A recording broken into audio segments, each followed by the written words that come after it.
खोकला दोन प्रकारचा असतो.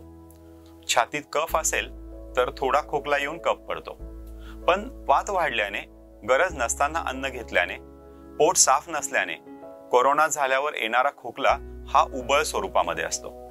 या खोकल्यामुळे रुग्णाला खूप थकवा येतो, तसेच त्याचा रक्तातील ऑक्सिजनही कमी होऊ शकतो. खोकल्याची सतत उबळ येत राहते.